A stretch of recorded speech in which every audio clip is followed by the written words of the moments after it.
If you've ever wondered how computers make 3D graphics or how Google knows what you want to search, linear algebra is behind the magic. Linear algebra comes into play in things like computer graphics and deep neural networks. To comprehend it, you will need to understand three weird words. Scalar is a single numeric value. Vector is a list of numbers like a one-dimensional array. Finally, a matrix is like a grid or two-dimensional array that contains rows and columns of numeric value. What's cool is that vectors can represent points and directions in a 3D space, while matrices can represent transformations that happen to these vectors. When you move a player around in a video game, the lightings and the shadows and the graphics change magically. But it is not magic. It is linear algebra being distributed on your GPU. Imagine you have a 2D vector that's of 0.2x 3y. It represents a single point in an image. We can perform linear transformations here like scaling, translation, rotation shear, and so on. Let's imagine we now want to scale the point to a value of 4x 6y. We can represent the scaling factors, then represent the point as a column vector.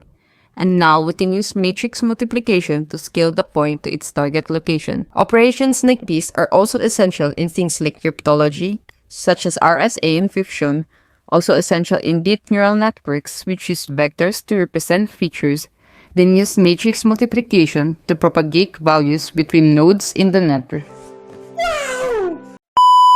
Let's start with matrices. A matrix is a rectangular array of numbers arranged in rows and columns. Consider these equations. The given equations has the same variables but different coefficients. Each equation also equals to different numbers. Since they all have the same variables, you would only need to take the coefficients to set up a matrix.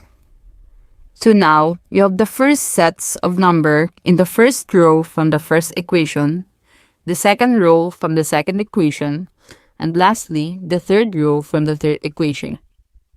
The first three columns of the matrix represent the coefficients of the variables in the system. The fourth column represents the constants of the equation. The constant and the coefficient is divided by an imaginary line or a dotted line. But we have to keep in mind that we should align the numbers of the matrix with the same sets of variables. This one is a 3x4 matrix. It gives us 3 rows and 4 columns. Matrix can be in 3x4, 4x4, or 1x1 depending on the number of rows and columns. Each row represents as a separate equation, and each column corresponds to a different variable or constant in the system.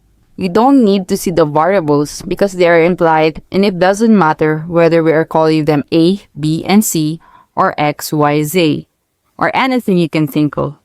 What matters are the coefficients and the numbers on the other side of the equations. We should note something important here. We need all the equations in the same format for this to work.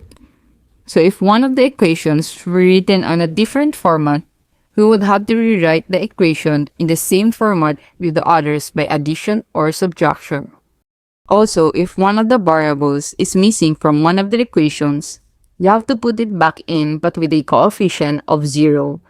This will not change the equation, but it gives us a 0 to plug into our matrix.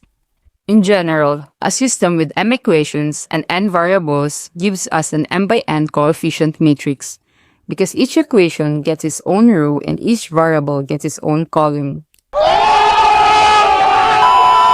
There are two types of matrix, the augmented and the coefficient. The augmented matrix is created by appending the constants from the right-hand side of the system of the equations to the coefficient matrix. This would be the same with our example a while ago with our 3x4 matrix. If we remove the constants from the right-hand side of the equations and leave the coefficients or the numerical factors of the variables from a system of linear equations, we'll have an example of a coefficient matrix. Let's try creating a matrix with the given equations.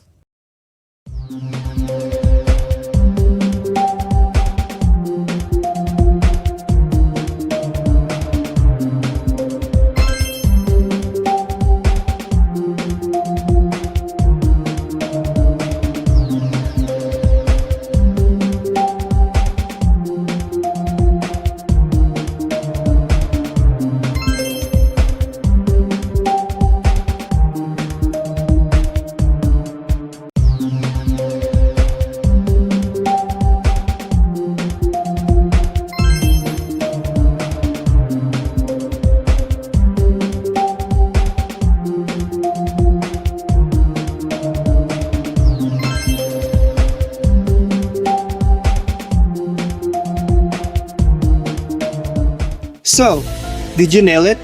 Or did you find it a bit tricky? We bet that was easy for you. Or is it? But that's okay. Every challenge is a chance to learn. Keep practicing and you'll conquer those matrices in no time. And that's it for today's video. We hope that you learned something. This is V and C, and remember, in the world of matrices, every number has a story to tell. Keep exploring, keep calculating, and let the magic of matrices transform your understanding. See you in the next lesson.